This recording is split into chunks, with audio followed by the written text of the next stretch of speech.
పితృదేవా, నేను విన్నది నిజమేనా? మీరు నన్ను గురుకులానికి పంపించాలని? మాట్లాడకో. ఇకపై నా గదిలోకి వచ్చే ముందు నువ్వు అనుమతి తీసుకునే అలవాటు చేసుకో.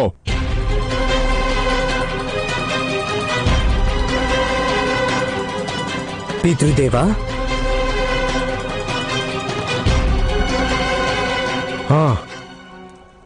నేనే ఆదేశించా నీవు నీ తమ్ములతో కలిసి గురు ద్రోణాచార్యుల వారి ఆశ్రమంలో నివసించాలని.